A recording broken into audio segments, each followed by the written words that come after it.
Hello everyone and welcome back to the channel. My name is Gonzii and today we are going to be reacting to another game theory video, man. This time called The Missing Key is Phone Guy ? So without further ado, let's wrap this thing, brother. Let's go. All been wrong about Fnaf 1. Since its release, its place in the timeline has remained an unconfirmed mystery. But now we have the week before, a book set the week before the very first game. Will it solve this 10-year-old mystery, or is it going to leave the timeline even more broken? Hello Internet! Welcome to Game Theory, the show that reads the Fnaf book so you don't have to. Like, seriously, why are there 25 of these things? But regardless of how I feel about the mere existence of these things, Scott is still pumping them out, and now we've got a new series of interactive novels starting officially with The Week Before. For those of you who don't know, The Week Before is Fnaf's legally distinct version of a choose-your-own-adventure book. They can't legally call it that because it's trademarked, don't worry about it. In this book, we take on the role of Ralph, a Freddy's security guard working the night shift the week before Fnaf 1. The same security guard that we hear during each night of Fnaf 1. Hello.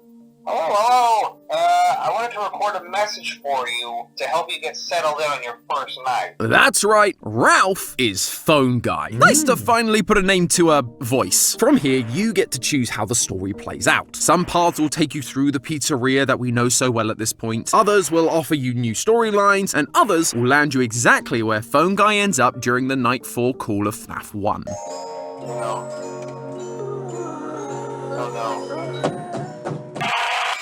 no. Wow.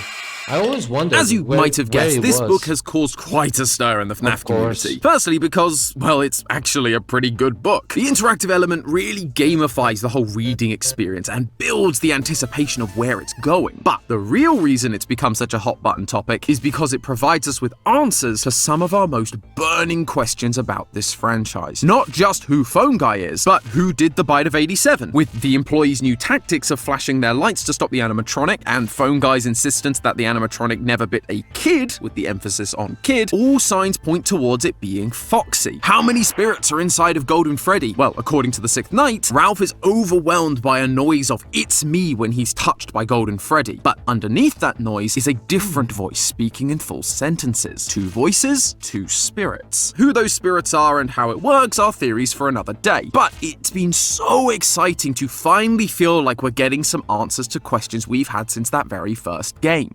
However, the biggest question that I and many other theorists wanted answered was, what year does Fnaf 1 take place? This book is literally set the week before Fnaf 1, so if anything was going to give us the answer, it would be this. Or so we thought. In true Fnaf fashion, while offering answers to some questions, this book is cryptic about others. But as I went back through the book and the evidence surrounding Fnaf 1's date, I noticed something. We've been looking at this entirely wrong. There's a detail that's been hanging over us for a whole decade. A detail that changes not just when in the timeline Fnaf 1's pizzeria existed, but the entire timeline as we know it. Grab your camera viewing tablets, friends, because we gotta go back to the original Freddy's for one more night to figure out when Fnaf 1 really takes place. Let's go, man.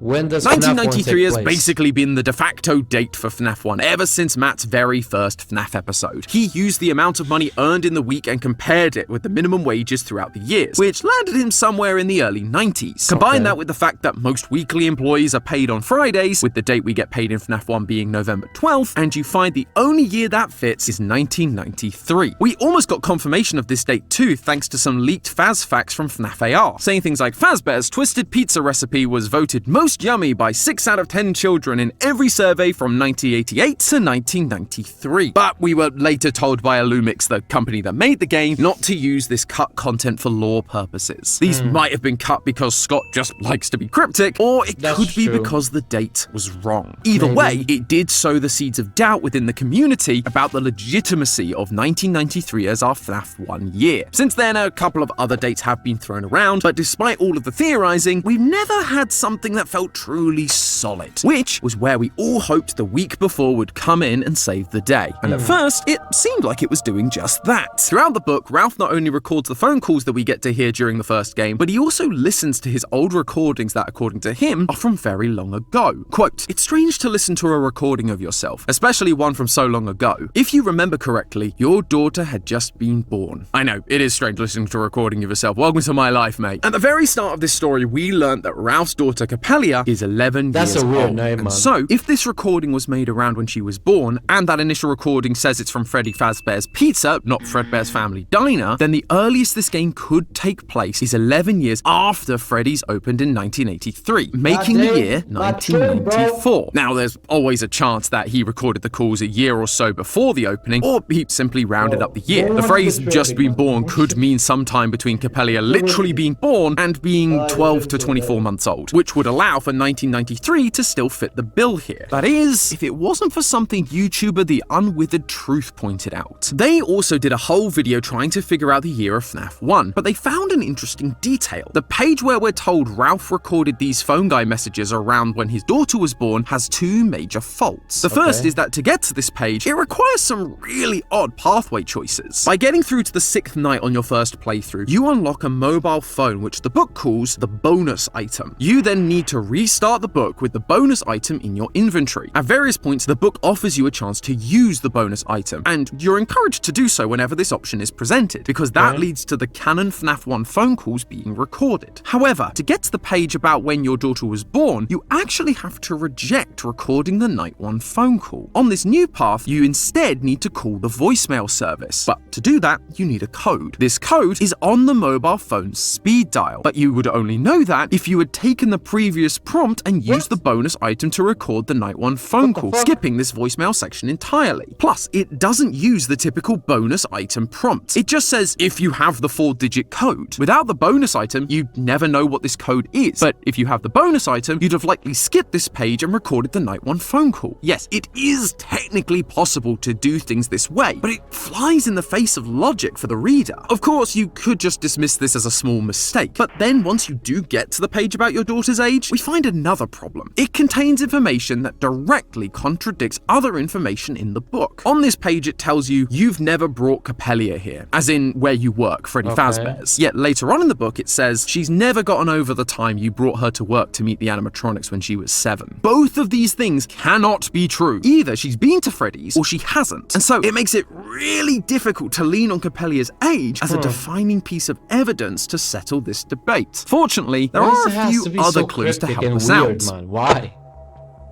I'm not saying give the answers, but like, dang, Throughout the book, relax. it becomes clear that Ralph has a bit of an affinity for modern pop culture, specifically movies and TV shows. On page 147, he references the Goonies. On page 194, he punches in the code 1234, and when it's wrong, says that would be a combination an idiot would have on their luggage. The same line from the movie Spaceballs. When fighting against the animatronics, Ralph's daughter yells, "Try holy water death breath," which comes from the movie The Lost Boys. This thing is full of references like this, and they're mostly from the 1980s. The Goonies was first released in 1985, Spaceballs was released in 1987, and The Lost Boys was also released in 1987. However, there is one year that comes up more commonly. On page 157, Ralph says how Bruce Willis makes crawling through vents look easy, referencing Die Hard from 1989. On page 176, he mentions watching Lethal Weapon movies, as in more than just the original, with the sequel coming out in 1989. He even references an episode of Star Trek on page 8, Who Watches the Watcher, an episode that was released in 1989. And finally, he mentions his daughter playing a Sega Genesis console, which was released in, you guessed it, 1989. With all of these references to the same date, it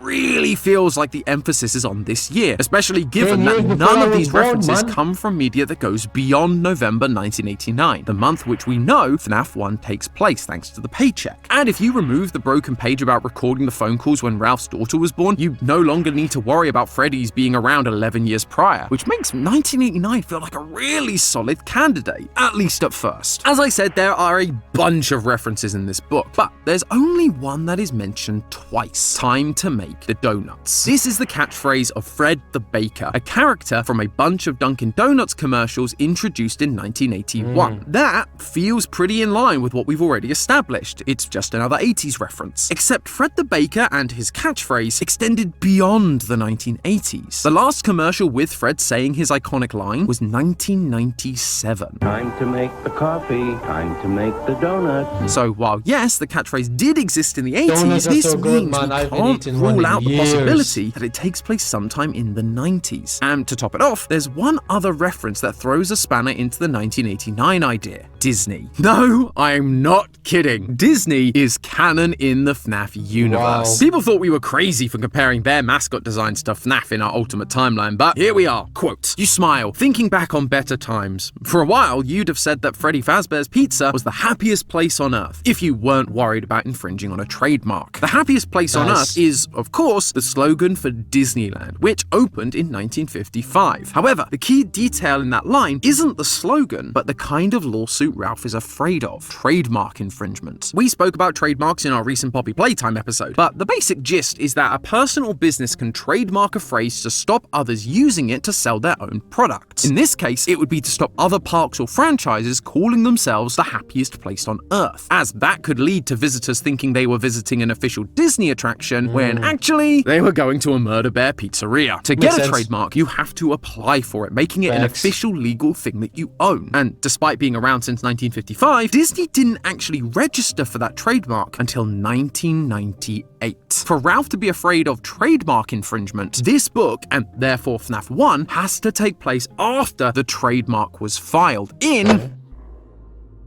This isn't a totally out there date for FNAF 1 either. I know Rye Toast has liked the idea of FNAF 1 being in 1998 for some time, mainly due to the date given to us on the FNAF paychecks. In FNAF 1, we're paid on November 12th, and in FNAF 2, we're also paid on November 12th. Only this time, we know the year, 1987. That isn't a Friday as we initially discussed, but a Thursday, implying Fazbear typically breaks the mold and pays on Thursdays. And another year with November 12th on a Thursday is, as you might expect at this point, 1998. This date would also allow for Capellia's age to work if you wanted to include that detail, as 11 years prior is 1987, the same year as the grand reopening of Freddy's in FNAF 2. Finally, it also works with a line that has bugged us theorists for years. During night 1 of FNAF 1, Ralph's phone call mentions that these characters were, quote, forced to sing those same stupid songs for 20 years. 20 years prior to 1998 would have been 1978. Since Help Wanted 2, we have been aware that the franchise has existed since the 1970s, and in The Secret of the Mimic teaser, we saw the date 1979 pop up, very close to that 20 years prior. And just like it's possible he was rounding years for the phrase just been born, it's not too much of a stretch to believe he rounded up to 20 years when it was actually a year less, and it was 1979. So is that it? Is 1998 the year of FNAF 1? Honestly, I thought so for a pretty decent chunk of time, but as I was going back through all the evidence, something struck me. The quote from Ralph about singing those songs for 20 years, it's not the full quote. We often spend a lot of time focusing on the 20 years part because that feels like a definitive amount that we can fit into whatever timeline we come up with. But the full line gives us an extra detail about exactly what he's referring to. If I were forced to sing those same stupid songs for 20 years and I never got a bath, I'd probably be a bit irritable at night too. Did you catch it? Ralph mentions them never being washed in those 20 years. You can't wash a character, it's just a fictional concept, which means this line has to be referring to the animatronics themselves. In the book, he also states that he was so happy that they restored Freddy and the gang to their vintage designs. These aren't new animatronics for this reopened location. These are old animatronics that have been restored. The same ones that have been around for 20 years. His joke about not getting a bath is just his explanation for why they smell, as during the canon run of the week before, he never discovers the truth about the kids' bodies being stuffed inside. Ralph's not talking about the characters of Freddy, Bonnie, Chica, and Foxy. He's talking about the physical animatronics, and that changes everything. Because if these 4 animatronics have to have been around for 20 years, then that means there's only one date FNAF 1 can be.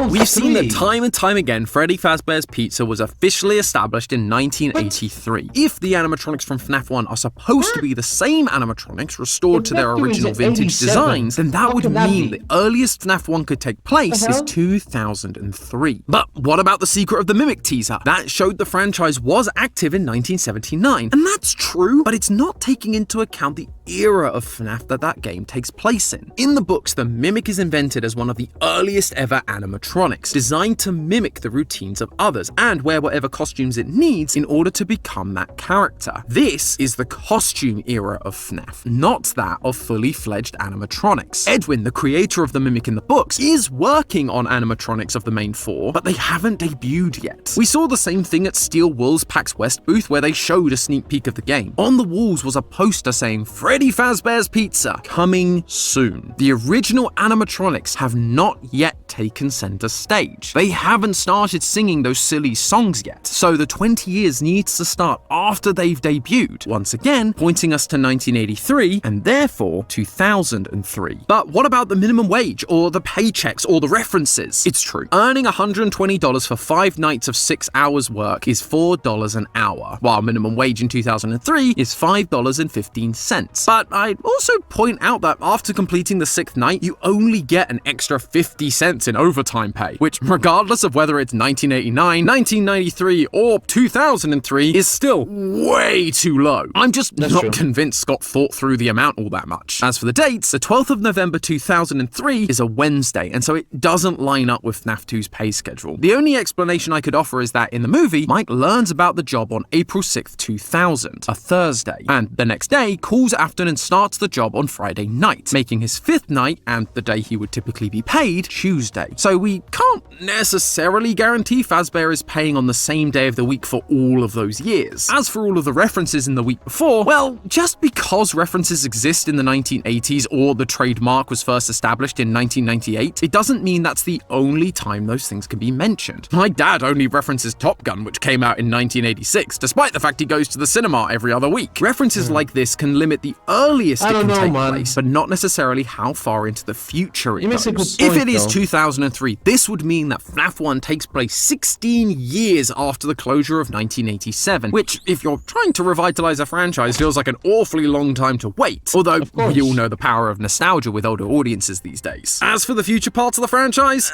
this is where I'll admit things fall apart a little. FNAF 3 takes place 30 years after the closure of Freddy's, which would then become 2033. That isn't an issue by itself, but based on this poster and the calendar from Security Breach, it's been theorized that Security Breach takes place in 2035. That means that FNAF 3, FNAF 6, Help Wanted, Special Delivery, and Security Breach all have to take place in 2 years. Yeah, that's a speedrun worthy of a Tetrabit video. Again, that 2035 date has only been theorized about, so there is a chance that, like our initial FNAF 1 date, it's also not correct. Though I will admit, it is annoying if Henry's message in FNAF 6 that was labeled HRY223 has nothing to do with the year of the recording and is just an arbitrary number. So, what now? We've examined the 3 options it feels like this book is trying to point us towards: 1989, 1998, or 2003. All of them have some pretty decent evidence supporting them, but they also have plenty of weaknesses. So, which one is the definitive true answer? This is where I'm sure many of you are waiting for me to pull out the trump card, the final piece of evidence that will settle this debate and give us an answer that no one was expecting.